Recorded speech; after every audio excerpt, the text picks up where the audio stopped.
एक जंगल में गिद्धों का एक झुंड रहता था। एक दिन उड़ते उड़ते वह झुंड एक टापू पर जा पहुंचा।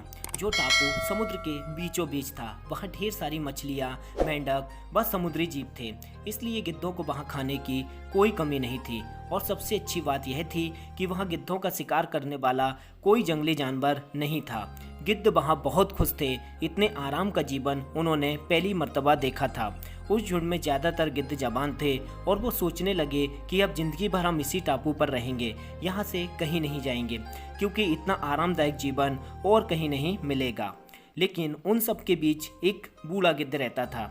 जब वह उन जवान गिद्धों को देखता तो चिंता में पड़ जाता और सोचता कि इतने आरामदायक जीवन का असर इन जवान गिद्धों पर क्या पड़ेगा। क्या ये वास्तविक जीवन का अर्थ समझ पाएंगे? इनके सामने यहाँ किसी प्रकार की कोई चुनौती नहीं है। ऐसे में जब कभी मुसीबत इनके सामने आएगी तो क्या ये उसका मुकाबला कर पाएंगे? बहुत सोचने के बाद उस बूढ़े गिद्ध ने एक सभा बुलाई और अपनी चिंता जताते हुए बोला, इस टापू में रहते हुए हमें बहुत दिन हो गए हैं। मेरे विचार से अब हमें वापस उसी जंगल में चलना चाहिए जहाँ से हम आए थे। यहाँ हम बिना चुनौती का जीवन जी रहे हैं। ऐसे में हम कभी भी मुसीबत के लिए तैयार नहीं हो पाएंगे।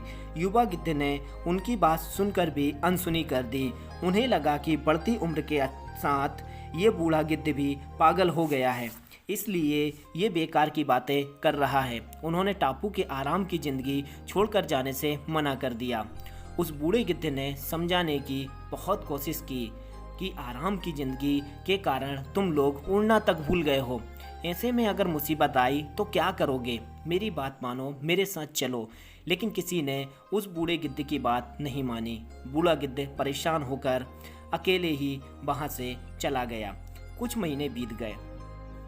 एक दिन उस बूढ़े गिद्ध ने टापू पर गए गिद्धों की खोज खबर लेने की सोची और उड़ता हुआ उस टापू पर जा पहुंचा। टापू पर जाकर उसने देखा कि वहां का नज़ारा पूरी तरह से बदल चुका था। जहां देखो वहां गिद्धों की लाशें हैं।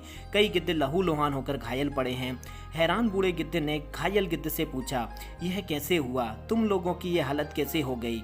घायल गिद्ध ने बताया, तुम्हारे जाने के बाद हम लोग इस टापू पर मज़े की ज़िंदगी जी रहे थे। लेकिन एक दिन एक जहाज़ आया और कुछ चीते यहाँ छोड़ दिए।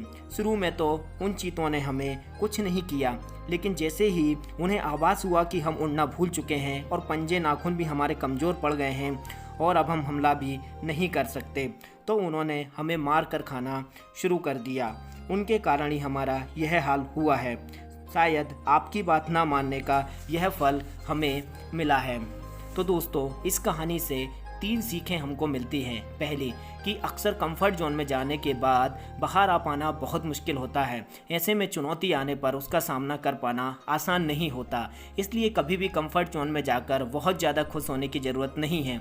खुद को हमेशा चुनौती देते रहें, मुसीबत के लिए तैयार करते रहें। जब तक आप चुनौतियों का सामना करते रहेंगे, आप आगे बढ़ते रहेंगे।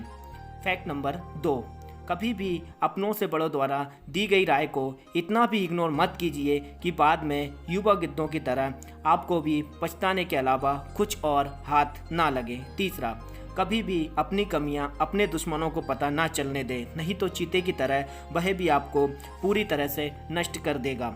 दोस्तों, आशा करता हूँ इस कहानी ने कहीं ना कहीं आपके दिल को ज़रूर छुआ होगा, और अगर ऐसा है तो वीडियो को अपने दोस्तों के साथ शेयर ज़रूर करें। मैं आपसे मिलता हूँ अगले वीडियो में, जो आपको जीवन में सकारात्मक ऊर्जा से भर दे। धन्यवाद।